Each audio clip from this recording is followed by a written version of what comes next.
بسم الله الرحمن الرحيم الحمد لله رب العالمين الصلاة والسلام على رسوله الأمين وعلى آله وصحابه الطيبين الطاهرين ومن تبعهم بإحسان إلى يوم الدين أما بعد.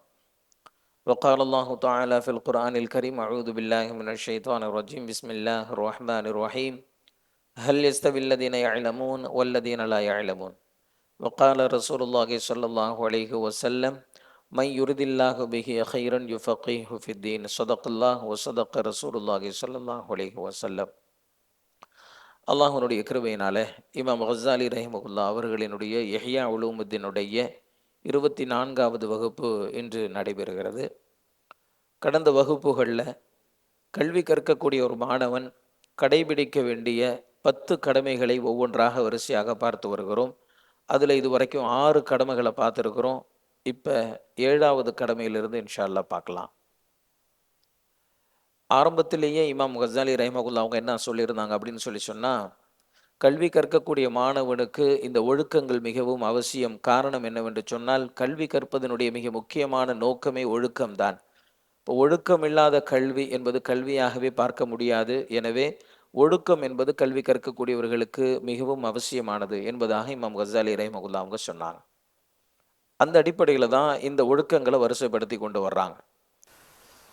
கல்வி கற்கக்கூடிய ஒருவர் 7வது கடமையாக கடைபிடிக்க வேண்டிய ஒன்று என்ன அப்படின்னு சொன்னால், எல்லா வகையான கலைகளிலும் ஒரே நேரத்தில் ஈடுபடாமல் ஒரு வரிசை முறையை பின்பற்ற வேண்டும் என்பதாக சொல்கிறாங்க.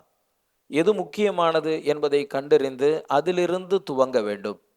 ஒரு துறையில் முழுமையான தேர்ச்சியை அடையாமல் மற்ற கலைகளில் கவனம் செலுத்துவது கூடாது என்பதாக சொல்கிறாங்க. இது 7வது ஒழுங்கு. என்ன அப்படின்னு சொன்னால், எல்லா துறைகளிலும் எல்லா கலைகளிலும் ஒரே நேரத்தில் கவனம் செலுத்தினோம் என்று சொன்னால் நாம் முழுமையாக கல்வியை கற்க முடியாது, சிரமம் ஏற்படும். அதனால் ஒரு வரிசை முறையை பின்பற்ற வேண்டும். முதல்ல எதை கற்கிறது, 2வது எதை கற்கிறது, 3வது எதை கற்கிறது அப்படின்னு சொல்லி ஒரு வரிசை முறையை பின்பற்ற வேண்டும்.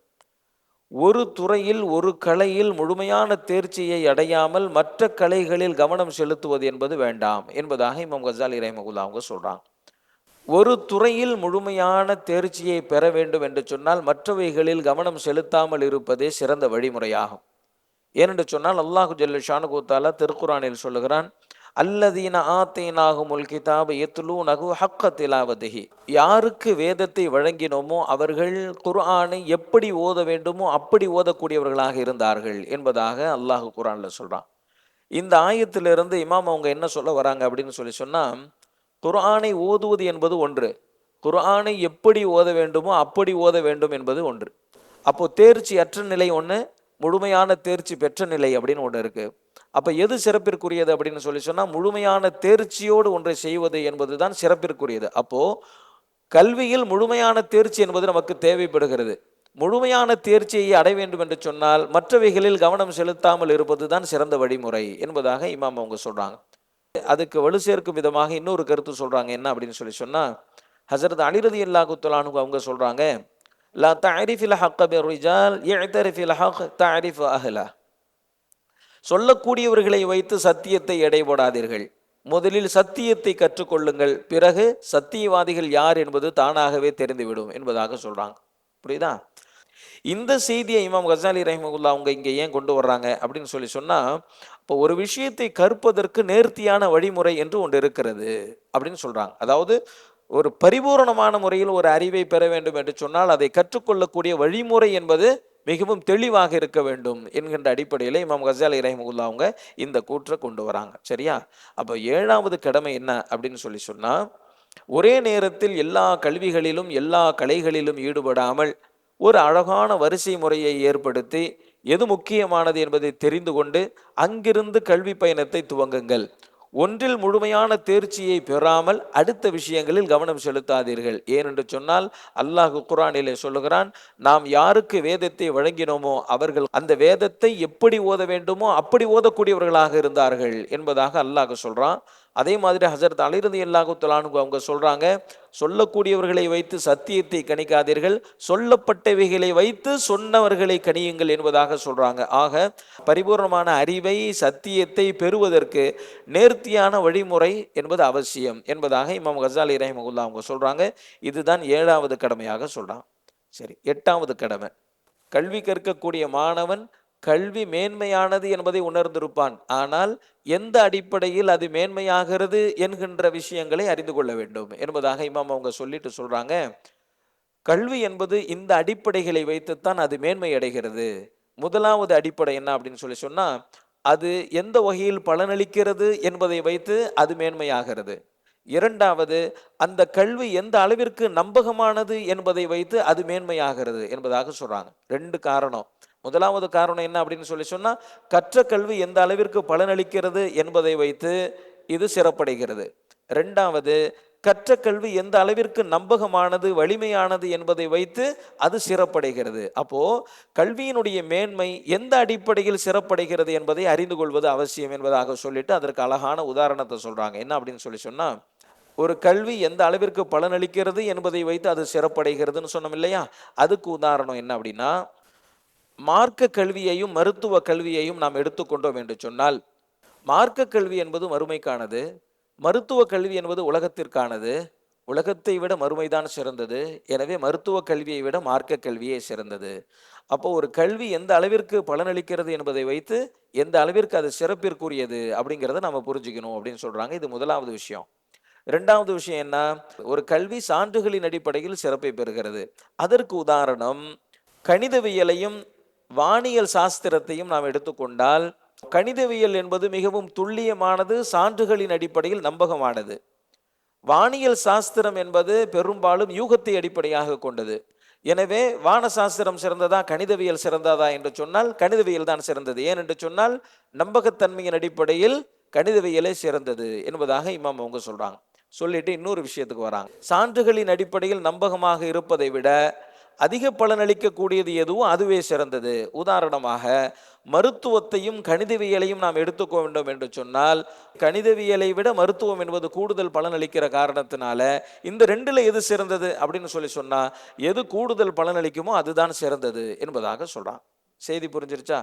ஏன் இந்த விஷயத்தை கொண்டு வர்றாங்க அப்படின்னு சொன்னா, மெயினா ஒரு கல்வியினுடைய சிறப்பை புரிஞ்சுக்கிட்டோம் அப்படின்னு சொன்னாதான் எந்த கல்வியை கற்கிறது அப்படிங்கிற ஒரு முடிவுக்கு வர முடியும். அப்ப கல்வியை எந்த அடிப்படையில் சிறந்தது என்று முடிவு செய்யறது அப்படின்னு சொன்னா, எந்த கல்வி கூடுதலாக பலனளிக்குமோ அந்த கல்விதான் சிறந்தது. அப்போ மார்க்க கல்வியா மருத்துவ கல்வியா என்று பார்க்கிற போது மார்க்க கல்வி சிறந்தது. ஏனென்று சொன்னால் அது மறுமைக்கான கல்வியாக இருக்கிறதுனால. மருத்துவ கல்வி சிறந்ததா, கணிதவியல் சிறந்ததா என்று சொன்னால் மருத்துவம் தான் சிறந்தது. ஏன்? கூடுதல் பலனளிக்கக்கூடியது மருத்துவம் என்கின்ற காரணத்தினால கணிதவியலை விட மருத்துவம் தான் சிறந்தது அப்படின்னு சொல்லி இமாம் அவங்க சொல்றாங்க. இது உதாரணத்துக்கு சொல்றாங்க. இந்த மாதிரி எல்லா கலைகளையும் எல்லா கல்விகளையும் ஒப்பிட்டு ஒன்றை விட ஒன்று சிறப்பாக இருப்பதை நாம் உறுதி செய்து கொள்ள வேண்டும் என்பதாக இமாம் அவங்க சொல்றாங்க. தெளிவா புரியுது இல்லையா? ரைட். கடைசியா சொல்ல வராங்க என்ன அப்படின்னு சொன்னா, நான் சொல்ல வருவது மறுமையை உறுதி செய்து தரக்கூடிய அல்லாஹ்வை பற்றிய, மலக்குமார்களை பற்றிய, நபிமார்களை பற்றிய, வேதங்களை பற்றிய, மார்க்கத்தை பற்றிய கல்வியைத்தான் நான் சிறந்தது என்று சொல்லுவேன். என்று சொன்னால் மார்க்க கல்விதான் மறுமையின் வெற்றிக்கு மிகவும் நெருக்கமானது என்கின்ற காரணத்தினாலும், மறுமையில் வெற்றி அடைவதுதான் நாம் அனைவரின் நோக்கமாக இருக்கிறது என்பதனாலும் மார்க்க கல்வியையே சிறந்தது என்று நான் சொல்லுவேன் என்பதாக இமாம் கஸாலி ரஹிமஹுல்லாஹ் அவங்க சொல்றாங்க. இதை 1-2 பேர் என்கிட்ட கேட்கவும் செஞ்சாங்க. இந்த இல்மினுடைய சிறப்பை பத்தி சொல்றீங்களே, இந்த இல்முல தொழில்நுட்ப கல்வி, வணிக கல்வி, மருத்துவ கல்வியெல்லாம் வராதா? இதெல்லாம் இல்மா இல்லையா? குர்ஆன் ஹதீஸினுடைய இல்மு மட்டும்தான் இல்மா அப்படின்னு சொல்லி பல பேர் கேட்டிருக்கிறாங்க. அதுக்கான ஒரு பதில் அல்லாஹ்வுடைய கிருபையில இந்த பாயிண்ட்ல நமக்கு கிடைச்சிரும். கல்வி கற்கக்கூடியவரினுடைய 9வது கடமை என்ன அப்படின்னு சொன்னா, தன்னுடைய எண்ணத்தை தூய்மையாக்கி கொள்ள வேண்டும். கல்வி கற்கக்கூடிய ஒருவரினுடைய நோக்கம் எப்படிப்பட்டதாக இருக்கும் என்று சொன்னால், உடனடி நோக்கமாக தன்னுடைய உள்ளத்தை அழகுபடுத்தி தன்னுடைய குணங்களை அலங்கரித்துக் கொள்வதாகவும், தன்னுடைய இறுதி நோக்கம் இறை நெருக்கம் பெற்றவர்களினுடைய நிலைக்கு தன்னை உயர்த்தி அல்லாஹ்வினுடைய நெருக்கத்தை பெறுவதாகவுமே இருக்கும். கல்வியினுடைய நோக்கம் இப்படித்தான் இருக்க வேண்டுமே தவிர எப்படி இருக்கக்கூடாது? கல்வியினுடைய நோக்கம் தலைமைத்துவத்தை அடைய வேண்டும் என்பதற்காகவோ, செல்வத்தை பெற வேண்டும் என்பதற்காகவோ, புகழை அடைய வேண்டும் என்பதாகவோ, அறிவியினர்களுடன் தர்க்கம் செய்து வெல்ல வேண்டும் என்பதாகவோ, தன்னுடைய தோழர்களுக்கு மத்தியிலே பெருமை அடித்துக் கொள்வதாகவோ இருத்தல் கூடாது. ஒருவருடைய நோக்கம் மறுமையாக இருக்கும் பட்சத்தில் அதற்கு நெருக்கமாக இருக்கக்கூடிய மார்க்க கல்வியையே ஒருவர் தேர்வு செய்வார். சரிங்களா? அப்போ நோக்கம் மறுமையாக இருக்கும்போது மறுமைக்கு நெருக்கமாக இருக்கக்கூடிய மார்க்க கல்வியை ஒருவர் தேடுவார் என்பதாக இமாம் அவங்க சொல்றாங்க. மறுமையினுடைய கல்வியை நாம் அளவுக்கு அதிகமாக புகழ்றதுனால மற்ற கல்விகளை நாம் தாழ்வாக பார்க்கிறோம் என்று எண்ணிக்கொள்ள வேண்டாம். ஒவ்வொரு கல்விக்கும் சமூகத்தில் தனித்தனி முக்கியத்துவம் இருக்கிறது. வெவ்வேறு கலைகளை பொறுப்பேற்று நடத்தக்கூடியவர்கள் நாட்டின் எல்லை பாதுகாப்பு பணியில் ஈடுபடக்கூடியவர்களை போன்றுதான் பல்வேறு அந்தஸ்துகளை கொண்டவர்கள், பல்வேறு பொறுப்புகளை கொண்டவர்கள் இருக்கிறார்கள். அதாவது களத்தில் நின்று போரிடக்கூடியவர்கள் இருக்கிறார்கள், அவர்களுக்கு பின்னால் உறுதுணையாக இருக்கக்கூடியவர்கள் இருக்கிறார்கள், அவர்களுக்கு தண்ணீர் புகட்டக்கூடியவர்கள் இருக்கிறார்கள், அவர்களினுடைய வாகனங்களை பராமரிக்கக்கூடிய பாதுகாவலர்கள் இருக்கிறார்கள், அவர்களுக்கு காயம் ஏற்படுகிற போது மருத்துவம் செய்யக்கூடியவர்கள் இருக்கிறார்கள். வெற்றிக்கு பின்னால் கிடைக்கக்கூடிய கனிமத்தை பங்கிட்டுக் கொள்வதுதான் தன்னுடைய நோக்கம் என்று இல்லாமல் அல்லாஹ்வுடைய பொருத்தத்தை பெறுவதுதான் நோக்கம் என்று இருக்குமேயானால் இவர்களுக்கு முழுமையான நற்கூலி கிடைக்கும் என்பதில் எந்த சந்தேகமும் இல்லை என்பதாக சொல்றாங்க. கல்வியை அடிப்படையாக கொண்டு எது சிறந்தது அப்படின்னு பார்க்கறது ஒண்ணு. இரண்டாவது, நோக்கத்தை அடிப்படையாக கொண்டு எது சிறந்தது என்று பார்ப்பது ஒன்று. கல்வியை அடிப்படையாக கொண்டு எது சிறந்தது அப்படின்னு சொல்லி நம்ம பார்க்கும்போது மறுமைக்கு நெருக்கமான கல்வியாக இருக்கக்கூடிய மார்க்க கல்வி என்பது சிறந்தது அப்படின்றதுல வந்துடுது. ரெண்டாவது, நோக்கத்தை அடிப்படையாக கொண்டு எது சிறந்தது அப்படின்னு சொல்லி நம்ம பார்க்கும்போது எந்த கல்வியாக இருந்தாலும் சரி, எந்த பொறுப்பாக இருந்தாலும் சரி, நோக்கம் என்பது அல்லாஹ்வின் பொருத்தத்தை பெறுவதாக இருந்தால் அது சிறந்ததாக ஆகிவிடுகிறது. இதுதான் கன்க்ளூஷன். குர்ஆனையும் ஹதீஸையும் உலக பெருமையை நாடி ஒருவர் கற்கிறார், அல்லாஹ்வின் பொருத்தத்தை நாடி ஒருவர் தொழில்நுட்பத்தை கற்கிறார் என்று சொன்னால் யார் சிறந்தவராக ஆகிவிடுவார்? யார் சிறந்தவராக ஆகிடுவார்? தொழில்நுட்பத்தை கற்கக்கூடியவர் சிறந்தவராக ஆகிவிடுவார். யார் மறுமையினுடைய வெற்றியை நோக்கமாக கொண்டு ஒரு கல்வியை கற்கிறார் என்றால் அந்த கல்வி எந்த கல்வியாக இருந்தாலும் சரி அவருக்கான சிறப்பு கிடைத்துவிடும் என்பதாக இமாம் அவங்க சொல்றாங்க. சரியா? இதே போன்றுதான் அறிஞர்களினுடைய நிலையும், மார்க்க கல்வியை பெற்றிருக்கக்கூடிய அறிஞர்களின் நிலையும் பல்வேறு அந்தஸ்துகளை கொண்டதாகவே இருக்கிறது. அல்லாஹ் குர்ஆனிலே சொல்கிறான், யர்ஃபஇல்லாஹுல்லதீன ஆமனூ மின்கும் வல்லதீன ஊத்துல் இல்ம தரஜாத். மார்க்க கல்வி வழங்கப்பட்டவர்களிலும் அல்லாஹு ஜல்ல ஷானஹு தஆலா பல்வேறு அந்தஸ்துகளை வழங்கியிருக்கிறான். சரிங்களா? அப்போ களத்தில் நிற்கிறவர், காயம்பட்டவங்களுக்கு மருந்து போடுறவர், தண்ணீர் புகட்டக்கூடியவர், வேறு வேறு வகையில் வாகனத்தை பராமரித்து உறுதுணையாக இருக்கக்கூடியவர், இவங்க எல்லாமே அவங்களுடைய நோக்கத்தை வைத்து அவர்கள் கூடுதலான நற்கூலியை அல்லாஹ்விடத்தில் பெற்றுக்கொள்கிறார்கள். இப்போ நோக்கத்தை வைத்து அல்லாஹ்விடத்தில் கூடுதல் அந்தஸ்தை பெறக்கூடியவர்கள் அப்படின்னு சொல்லி இமாம் அவங்க சொல்ல வரத்துக்கு இதுதான் உதாரணம். என்ன அப்படின்னா, மார்க்க கல்வி சிறந்ததுன்னு தான் சொல்கிறோம். அப்போ மார்க்க கல்வி பெற்றவர்களிலேயே பல்வேறு அந்தஸ்தை பெற்றவர்கள் இருக்கிறார்கள். ஒருவர் மிக உயர்ந்தவராக ஆகிவிடுகிறார். காரணம் என்ன? அவருடைய நியத்தை வைத்து, அவருடைய இஹ்லாஸை வைத்து என்பதாக இமாம் அவங்க சொல்ல வராங்க. இன்னொரு ஆயத்தில் அல்லாஹ் சொல்றான், ஹும் தரஜாத்துன் இன்தல்லாஹ், பல்வேறு அந்தஸ்தில் உள்ளவர்கள் அல்லாஹ்விடத்தில் இருப்பார்கள் என்பதாக சொல்றாங்க. அப்போ ஒரே கல்விதான், அந்த கல்வியை கற்றவர்கள் பலரும் அவர்களினுடைய நோக்கத்தில் வித்தியாசப்படுகிற போது யாருடைய நோக்கம் சிறந்ததாக இஹ்லாஸானதாக இருக்குமோ அவர் அல்லாஹ்விடத்தில் கூடுதல் அந்தஸ்தை பெறக்கூடியவராக ஆகிவிடுவார் என்பதாக இமாம் அவங்க சொல்றாங்க. புரியுதா? சிறப்பு என்பது பொதுவாக ஒப்பிட்டு மதிப்பிடக்கூடிய ஒன்றுதான். ஒரு நாட்டில் இருக்கக்கூடிய வியாபாரி அந்த நாட்டை ஆளக்கூடிய அரசனோடு ஒப்பிட்டு பார்க்கிற போது அரசனின் அந்தஸ்தை விட அடுத்த அந்தஸ்தை பெறக்கூடியவராகவே அவர் பார்க்கப்படுவார். ஆனால் இவருக்கு கீழ் இருக்கக்கூடிய காரியத்தை செய்யக்கூடியவரோடு ஒப்பிடுகிற போது அந்த வணிகர் சிறப்பிற்குரியவராக ஆகிவிடுவார். ஒருவர் தன்னை விட உயர்ந்தவராக இருக்கிறார் என்பதற்காக வேண்டி நாம் தரம் தாழ்ந்தவராக ஆகிவிட மாட்டோம் என்கின்ற புரிதல் நமக்கு வேண்டும். என்று சொன்னால் இறை தூதர்கள் மிக உயர்ந்த அந்தஸ்தை பெற்றவர்களாகவே இருப்பார்கள். அதற்கு பிறகு வழிமார்கள் அதற்கு அடுத்த அந்தஸ்தை பெறக்கூடியவர்களாக இருப்பார்கள். அதற்கு பிறகு கல்வியை சரியான முறையில் கற்ற அறிஞர்கள் சிறப்பை பெற்றவர்களாக இருப்பார்கள். அதற்கு பிறகு சாலிஹீன்கள் சிறப்பை பெற்றவர்களாக இருப்பார்கள். இவர்களை விட இவர்கள் உயர்ந்தவர்கள் என்பதனால அடுத்தடுத்த நிலையில் இருக்கக்கூடியவர்கள் தாழ்ந்தவர்கள் அல்ல.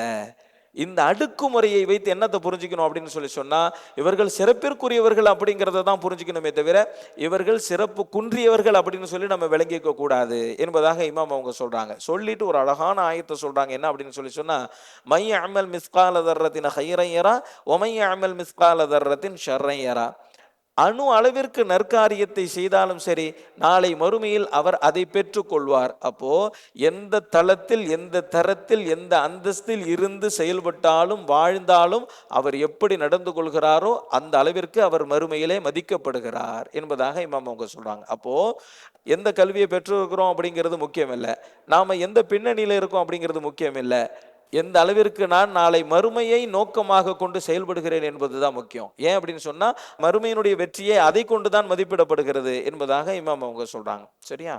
எவர் கல்வியை கற்பதன் மூலமாக அல்லாஹ்வினுடைய பொருத்தத்தை நாடுகிறாரோ அவர் எந்த கல்வியை கற்றிருந்தாலும் சரி, அவர் நாளை மறுமையில் வெற்றி அடைந்து விடுவார் என்பதாக சொல்றாங்க. இப்ப மார்க்க கல்வியையே ஒருத்தர் உலகத்தினுடைய ஆதாயங்களுக்காக வேண்டி கற்றார் என்று சொன்னால் மறுமையில் தோற்று போய் விடுவார். ஆனால் ஒரு உலக கல்வியை மறுமையின் வெற்றியை நோக்கமாக கொண்டு ஒருவர் கற்கிறார் என்று சொன்னால் அவர் நாளை மறுமையில் வெற்றி அடைந்து விடுவார். இதுதான் இமாம் அவங்களுடைய கன்க்ளூஷன். புரியுதா?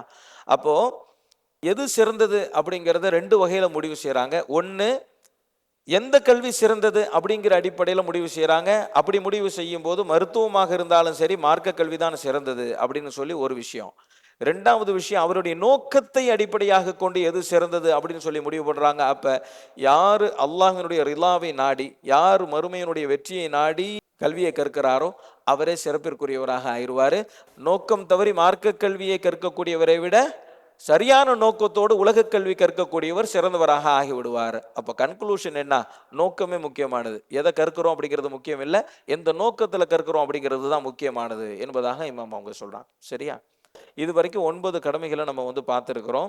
10வது கடமையை இன்ஷா அல்லாஹ் அடுத்த வகுப்புல நம்ம பார்க்கலாம். ஆக சுருக்கமாக சொல்றதா இருந்தா, 7வது கடமை என்ன அப்படின்னு சொன்னா, ஒரே நேரத்தில் அனைத்து கலைகளிலும் ஈடுபடாமல் ஒரு வரிசை முறையை ஏற்படுத்தி எது முக்கியமானதோ அதில் முழுமையான தேர்ச்சியை அடைந்து அதற்கு பிறகு அடுத்தடுத்த விஷயங்களில் கவனம் செலுத்துங்கள் என்பதாக சொல்லிட்டு சொல்றாங்க. எதை கற்றாலும் அதில் தேர்ச்சி என்பது ரொம்ப முக்கியம் அப்படின்னு சொல்லி சொல்றாங்க. அதுதான் 7வது பாயிண்ட். 8வது பாயிண்டா இமாம் அவங்க என்ன சொல்றாங்க அப்படின்னு சொன்னாக்க, நாம கற்கக்கூடிய கல்வியினுடைய சிறப்பை அறியணும். அந்த சிறப்பு எந்த அடிப்படையில் கொடுக்கப்படுகிறது அப்படிங்கிறதையும் அறியணும். அறிஞ்சு எது தேவையானதோ, எது சிறப்பானதோ, எது மறுமையினுடைய வெற்றியை பெற்றுத்தரக்கூடியதோ அதில் கவனம் செலுத்தி அந்த கல்வியை கற்க வேண்டும் என்பதாக 8வது பாயிண்ட் சொல்றாங்க. சரியா? 9வது பாயிண்ட் என்ன சொல்ல வராங்க? இதுதான் முக்கியமான பாயிண்ட். கல்வி கற்கக்கூடியவர்களுடைய சிறப்பு என்பது அவருடைய நோக்கத்தை அடிப்படையாக கொண்டுதான் மதிப்பிடப்படுகிறது. மார்க்க கல்வியாக இருந்தாலும் சரி நோக்கம் தவறிவிட்டால் அது சிறப்பாக ஆகாது. உலக கல்வியாக இருந்தாலும் சரி நோக்கம் அழகாக இருக்கும் என்று சொன்னால் அது சிறப்பிற்குரிய கல்வியாக ஆயிடும். அப்படிங்கிறது தான் 9வது பாயிண்டினுடைய சாராம்சம். புரியுதுங்களா? மார்க்கத்தினுடைய ஆழத்தை கற்றறிந்த இமாம் கஸாலி ரஹிமஹுல்லாஹ் அவர்களை போன்றவர்கள் இந்த விஷயத்தை சொல்லும் போது மனிதருக்கு ஒரு ஆறுதலாக இருக்குது இல்லையா? பல பேருக்கு ஆதங்கமே இதுதான். என்ன அப்படின்னு சொன்னாக்கா, மார்க்க கல்வி குர்ஆன் ஹதீஸ் இப்படி சொல்லி போய்கிட்டே இருக்குதே, குர்ஆன் ஹதீஸை பெருசா நம்ம படிக்கலையே, நம்ம தொழில்நுட்பம் படிச்சிருக்கிறோம், சிவில் இன்ஜினியரிங் படிச்சிருக்கிறோம், ஆனா இதுக்கு சிறப்பு இல்லையோ அப்படின்னு சொல்லி நம்ம நினைக்கிறோம். அப்போ அதுல நோக்கத்தை நம்ம சரி செய்யணும். நோக்கத்தை சரி செஞ்சுட்டா குர்ஆன் ஹதீஸை முழுசா மனப்பாடம் பண்ணவரை விட இவர் சிறந்தவர் ஆயிடுவார். சரிங்களா? இமாம் அவங்க சொல்ல வர பாயிண்டே அதுதான். ஆக அல்லாஹ் ஜல்ல ஷானுஹு தஆலா மார்க்கத்தை விளங்கி அமல் செய்யக்கூடிய தௌஃபீக்கை நமக்கு தந்தருள்வானாக. வாஹிரு தஅவானா அல்ஹம்துலில்லாஹி ரப்பில் ஆலமீன். சுப்ஹானல்லாஹி வ பிஹம்திஹி சுப்ஹானக்கல்லாஹும்ம வ பிஹம்திக அஷ்ஹது அன் லா இலாஹா இல்லா அன்த அஸ்தக்ஃபிருக வ அத்தூபு இலைக். ஸல்லல்லாஹு அலா முஹம்மது ஸல்லல்லாஹு அலைஹி வஸல்லம் ஸல்லல்லாஹு அலா முஹம்மது ஸல்லல்லாஹு அலைஹி வஸல்லம் ஸல்லல்லாஹு அலா முஹம்மது யா ரப்பி ஸல்லி அலைஹி வஸல்லம். حبيب الله رسول الله إمام المرسلين. حبيب الله رسول الله إمام المرسلين. حبيب الله رسول الله إمام المرسلين. حبيب الله رسول الله إمام المرسلين. حبيب الله رسول الله إمام المرسلين.